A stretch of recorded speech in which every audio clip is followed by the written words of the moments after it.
आज के सियासी माहौल को देखें तो चारों तरफ बस एक शोर सुनाई देता है। एक ऐसा शोर जहां भरोसेमंद आवाज ढूंढना लगभग नामुमकिन सा हो गया है। हर तरफ से जज्बाती बातों और गलत जानकारी की जैसे बौछार हो रही है। तो फिर सवाल ये उठता है कि शोर के इस समुंदर में एक साफ सिग्नल, एक साफ संकेत आखिर बनता कैसे है? क्या ये बस एक इत्तेफाक है या इसके पीछे कोई ऐसी इंजीनियरिंग है जिसे बड़ी सटीकता से तैयार किया जाता है? आज हम इसी सवाल का जवाब ढूंढने की कोशिश करेंगे। देखिए, इसका जवाब एक प्रक्रिया, एक प्रोसेस में छिपा है और पहला कदम है एक साफ संकेत को इंजीनियर करना। यह समझना बहुत जरूरी है कि क्लैरिटी यानी स्पष्टता अपने आप नहीं आती। ये एक अनुशासित, एक डिसिप्लिन प्रोसेस का नतीजा है। चुनौती बिल्कुल साफ है। एक तरफ जज्बातों से खेलने की कोशिश, गलत जानकारियों का एक लगातार हमला है, और दूसरी तरफ इसका हल एक ऐसी मेथड, एक ऐसी कार्यप्रणाली जो इस धुंध को हटाकर स्पष्टता लाए। तो आखिर ये डिसिप्लिन्ड मेथड है क्या? यही है हमारा दूसरा हिस्सा, द गवर्नेंस ब्लूप्रिंट। इसे बिल्कुल एक आर्किटेक्ट के नक्शे की तरह समझिए, एक ब्लूप्रिंट जिस पर एक मजबूत और भरोसेमंद पॉलिटिकल एनालिसिस की इमारत खड़ी की जाती है। अब इस ब्लूप्रिंट की बुनियाद 5 खास स्तंभों पर टिकी है। पहला, एक अनुशासित आवाज। दूसरा, सोर्स ट्रूथ लॉक, यानी जो सोर्स है वही सच है। तीसरा, नैतिक दायरे या एथिकल गार्डरेल्स। चौथा, एक ऐसी पहचान जिसे भुलाया ना जा सके। और पांचवा, एक ऐसी कहानी जिसके केंद्र में इंसान हो। ये पांचों मिलकर सिर्फ एक स्ट्रैटेजी नहीं बनाते, बल्कि भरोसे का एक पूरा इकोसिस्टम तैयार करते हैं। चलिए, इनमें से एक स्तंभ को थोड़ा और गहराई से देखते हैं, सोर्स ट्रूथ लॉक। ये एक ऐसा नियम है जिस पर कोई समझौता नहीं हो सकता, बिल्कुल नॉन नेगोशिएबल। इसका सीधा सा मतलब है, जो सोर्स मटेरियल दिया गया है बस वही प्राइमरी सोर्स है। अपनी तरफ से कुछ भी जोड़ने या कुछ नया बनाने की अनुमति बिल्कुल नहीं है, और यही विश्वसनीयता की पहली शर्त है। ठीक है, तो डेटा की इंटेग्रिटी, उसकी शुद्धता तो जरूरी है, लेकिन यह ब्लूप्रिंट सिर्फ सच्चे फैक्ट्स के बारे में नहीं है। ये इस बारे में भी है कि उन फैक्ट्स को पेश कैसे किया जाता है। और यही हमें अपने तीसरे हिस्से पर लाता है, द स्ट्रैटेजिस्ट्स वॉइस, यानी रणनीतिकार की आवाज। क्योंकि लहजा और पेशकश डेटा जितने ही जरूरी हैं। इस आवाज का पूरा सार इस एक लाइन में समा जाता है, आंकड़ों पर सख्त, लोगों पर नर्म, व्यवस्थाओं पर हमला करें, व्यक्तियों पर नहीं। इसका मतलब क्या हुआ? मतलब ये कि एनालिसिस हमेशा सिस्टम, उसकी कमियों पर फोकस करेगा, किसी एक इंसान पर पर्सनल अटैक नहीं।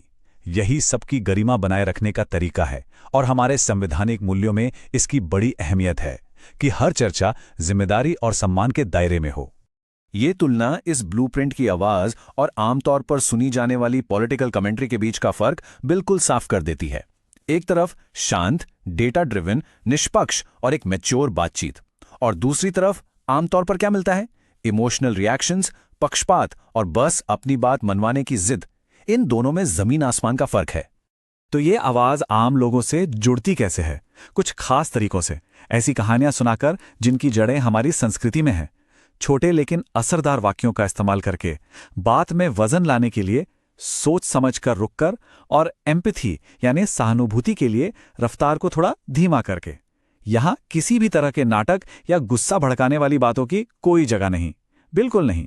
ये एक सम्मानजनक संवाद है।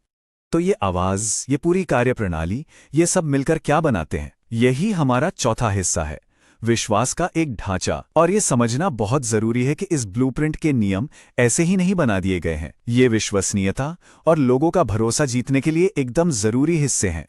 ये नैतिक दायरे या एथिकल गार्डरेल्स इस भरोसे की रक्षा करते हैं। जैसे कंटेंट फायरवॉल, ये सुनिश्चित करता है कि फोकस सिर्फ और सिर्फ गवर्नेंस के मुद्दे पर रहे। फिर इंडिया वैल्यूज एंकर, ये एनालिसिस को हमारे संवैधानिक मूल्यों जैसे गरिमा और जिम्मेदारी से जोड़ता है। अनिवार्य ब्रांडिंग, हर फ्रेम में विश्वसनीयता का सिग्नल देती है। और विजुअल कोहीरेंस इस बात को पक्का करता है कि हर विजुअल बोली जा रही बात से सीधा जुड़ा हो, ताकि समझने में आसानी हो। इन सभी नियमों का नतीजा एक ऐसी पहचान जो बिल्कुल साफ है, कंसिस्टेंट है और एनालिसिस के हर पल में दिखाई देती है। ये सिर्फ एक लोगो नहीं है, ये विश्वसनीयता का प्रतीक है। ये एक वादा है कि यहां शोर नहीं, सिर्फ संकेत मिलेगा। लेकिन इस पूरे ढांचे का, इस भरोसे की बुनियाद का आखिरी मकसद क्या है। और यही है हमारा पांचवा और आखिरी हिस्सा, राजनीति से परे एक उद्देश्य। आइए देखते हैं कि इस पूरी कठोर प्रक्रिया का असली दुनिया में नतीजे क्या निकलता है। इस ब्लूप्रिंट का एक अहम नतीजा है 19 मिनट का एक विश्लेषण, एक शांत, डेटा पर आधारित डॉक्यूमेंट्री स्टाइल का एनालिसिस। ये दिखाता है कि कैसे एक इतने जटिल ब्लूप्रिंट को एक छोटी और फोकस कहानी में पिरोया जा सकता है। ये 19 मिनट शोर को हटाकर सीधे मुद्दे की बात करते हैं और ये साबित करते हैं कि स्पष्टता संभव है। और यही इस पूरी कार्यप्रणाली का असली सार है। इसका आखिरी लक्ष्य सिर्फ चुनाव जीतना नहीं है, हरगिज नहीं। असली मकसद है गवर्नेंस के लिए, शासन के लिए डेटा इंजीनियरिंग करना, एक बेहतर पब्लिक सर्विस और एक जिम्मेदार नेतृत्व के लिए एक फ्रेमवर्क तैयार करना। इसमें लोगों के डेटा की सुरक्षा और उनकी सहमति का ध्यान रखना भी उतना ही जरूरी है, जैसा कि हमारे देश के डेटा प्रोटेक्शन कानून में बताया गया है। तो आखिर में बस एक सवाल, एक शक्तिशाली विचार रह जाता है। क्या होगा अगर शासन लड़ाइयों पर नहीं बल्कि ऐसे सटीक ब्लूप्रिंट्स पर बनाया जाए? जरा सोचिए, एक ऐसी व्यवस्था जहां हर फैसला डेटा पर आधारित हो और हर आवाज को सम्मान के साथ सुना जाए।